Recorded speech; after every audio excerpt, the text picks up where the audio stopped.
Assalamualaikum. Seperti judulnya, di video kali ini aku mau ngebahas tentang akun Shopee aku yang dihack dan limit SP letternya disalahgunain oleh si hacker. Nah, tapi di sini aku mau minta maaf banget kalau seandainya ada si Balkis di sini. Ya karena selama aku shoot video sebelum-sebelumnya itu dia selalu teriak-teriak. Jadi kalau misalnya agak sedikit bising dengan suara Balkis dan semuanya, aku minta maaf ya guys ya. Oke, langsung aja di sini kita ke inti ceritanya. Jadi pada tanggal 5 Juni 2021 kemarin itu akun Shopee aku dihack oleh seseorang.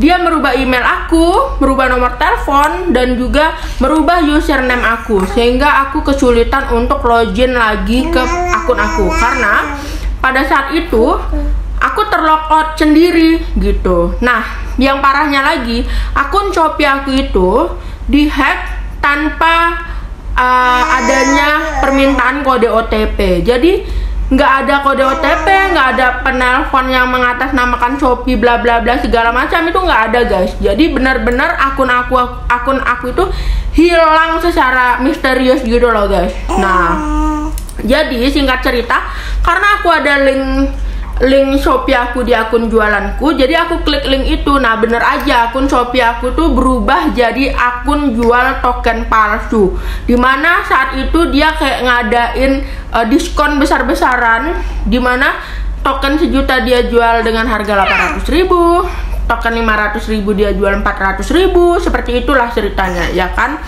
Nah, terakhir karena aku ngerasa ini udah nggak bener lagi, aku akhirnya menghubungi pihak customer service Shopee.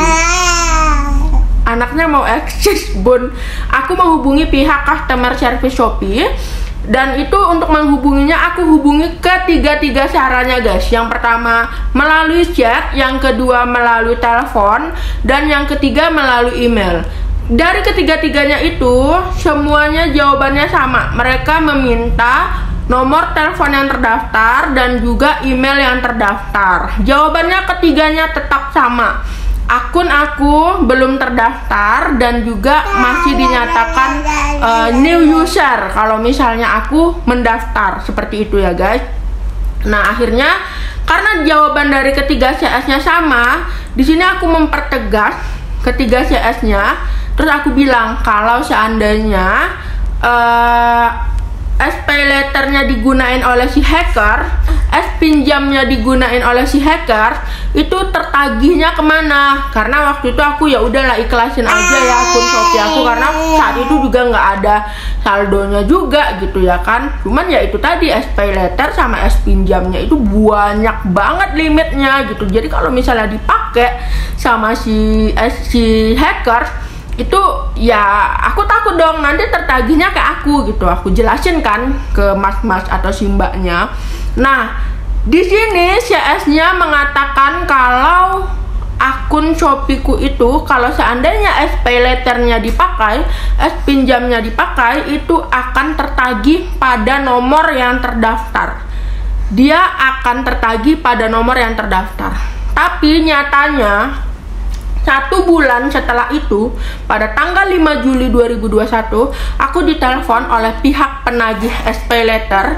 Mereka menginfokan kalau misalnya aku memiliki tagihan sebesar 1.049.000 dan harus segera membayar. Nah, gila nggak? Padahal sebulan yang lalu itu udah aku laporin gitu.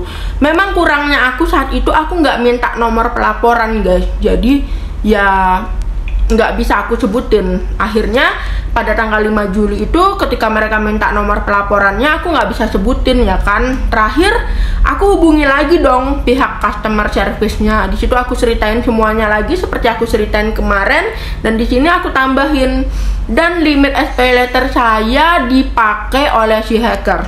Aku bilang gitu ke customer service-nya. Ya udah, akhirnya customer service-nya bikin nomor pelaporan dan aku diminta untuk menunggu ya kan. Tapi selama aku menunggu itu aku selalu diteleponin oleh si penagih SP letter ini. Bahkan kalau misalnya aku nggak angkat teleponnya, itu aku dihubungi ke suamiku. ke ibuku juga. Semua orang terdekat aku dihubungi, bukan sih, mungkin lebih tepatnya tuh kalau misalnya kita bikin SP letter itu kan mereka minta kayak 2 nomor atau 3 nomor keluarga ya kan. Nah jadi mereka ngubungi yang ketiga orang itu. Nah kebetulan yang masih aktif nomornya ibuku dan suamiku, mereka menghubungi ke ibuku dan suamiku gitu ya. Jadi kesel nggak sih kayak di teror kayak gitu, padahal bukan kita loh yang make ya kan. Nah, dan aku lihat pun dari customer service-nya sendiri nggak bisa membalikkan akunku, karena memang seperti yang kalian tahu itu kan si hackersnya udah ngerubah nomor teleponnya ya kan, dan juga si hackernya juga gimana namanya, ngerubah nomor telepon. Jadi ya aku bukan nggak bisa login ke sana lagi gitu, jadi ya nggak bisa gitu. Terakhir mereka minta aku tetap bayar. Nah aku nolak dong, aku bilang oh nggak bisa, aku nggak mau bayar, aku bilang gitu. Ya kalau misalnya aku bayar akunku aja sama si hacker, terus kalau misalnya limitnya dipakai lagi sama si hackersnya gimana dong, aku bilang kayak gitu sama si CS-nya. Nanti yang ada malah aku bayar terus sementara akunku dipakai terus, limitku dipakai terus. Aku tegasin, aku kerasin seperti itu selama 30 hari. Setiap harinya aku selalu berkoar-koar seperti itu sama CS-nya. Dan terakhir mungkin aku rasa mereka ini beda-beda CS kali ya, yang mungkin yang nelpon aku ini lebih ke penagih SP letter gitu kan. Nah yang terakhir itu ada yang hubungin aku, mungkin ini dia lebih ke bagian problem atau gimana, dia kayak nanyain ada kendala apa ibu, kok belum bayar gitu ya. Aku kesel dong, aku serang balik, apaan ini, bukan saya yang make limitnya kok, aku bilang kayak gitu kan. Terus akhirnya dia minta juga lagi nomor telepon yang terdaftar dan juga email yang terdaftar. Nah aku sebutin lagi.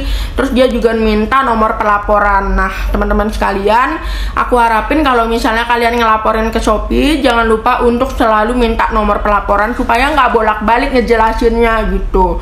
Terakhir setelah yang si mbak ini nelpon aku, nggak ada lagi sih sampai sekarang telepon dari Shopee, dan udah 2 bulan ini pun nggak ada telepon dari Shopee. Sepertinya mungkin si hackersnya udah ketemu atau gimana, aku nggak jelas. Mereka juga nggak ada infoin ke aku. Jadi ya udah, aku ngerasa mungkin ini udah aman aja sih, karena memang bukan aku yang pakai kan. Kalau misalnya aku yang pakai ya udah aku bayar gitu kan. Nah tapi yang bikin aku kesel adalah nama aku tercoret di OJK, Otoritas Jasa Keuangan. Jadi kalau seandainya aku mau minjam uang atau aku mau kredit sesuatu gitu ya kan, itu nama aku kena guys gitu. Jadi aku nggak bisa gitu. Kesalnya sih di situ, tapi ya udahlah ya, mungkin itu sebagai peringatan untuk aku supaya nggak jatuh ke lubang riba lagi gitu ya. Mungkin ini ada sisi positif dan negatifnya buat aku. Nah di sini aku mau ngasih tip buat teman-teman semua yang ngerasa kalau misalnya kalian nggak pakai limit itu dan kalian nggak ditelepon sama pihak Shopee atau pihak yang meminta kode OTP gitu, jangan pernah mau bayar. Kalau akun kalian nggak balik, jangan pernah mau bayar. Karena ya kalau misalnya kalian bayar, ya kan mereka kan memang ada ngasih nomor virtual account-nya kan di email. Ya nanti kalau misalnya kalian bayar, limitnya balik lagi, yang pasti yang make ya tetap si hackernya, ya akun kalian nggak akan balik lagi ya kan. Nah jadi itu dia tipnya. Terus yang kedua, tipnya adalah kalau misalnya kalian memang mau nelpon si customer service Shopee, itu jangan isi pulsa minimal di bawah 20.000, karena nanti kalian bakal kayak nelfonnya tuh ngulang-ngulang lagi guys gitu.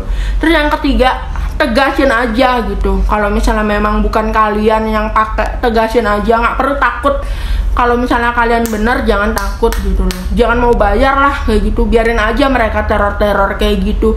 Pokoknya kalau misalnya bukan kita yang pelakunya, ya minta mereka usut lah gitu. Masa sih tertagihnya ke kita gitu, orang kita nggak make gitu, tiba-tiba emailnya dirubah, nomor handphonenya dirubah, akunnya terlogout sendiri, kode OTP-nya nggak ada, ya itu kan kesalahan dari mereka, ya nggak sih?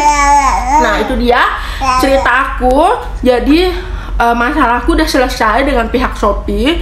Pihak Shopee nggak ada nelpon aku lagi, jadi aku nggak tahu juga masalahnya itu maksudnya akun Shopee aku tuh kayak mana statusnya, karena mereka saat itu meminta aku untuk menunggu akun Shopee-ku itu dibekukan. Nah sampai sekarang kayaknya belum ada balasan. Ini kurang lebih udah 2 bulan sih mereka nggak ada teleponin aku lagi. Oke, sekian dulu cerita dari Agnes sama Mama. Aku minta maaf banget kalau misalnya Agnes di sini ada ya guys ya, karena memang susah banget bikin video sekarang, apalagi yang sudah jadi ibu-ibu rumah tangga ini ya guys ya.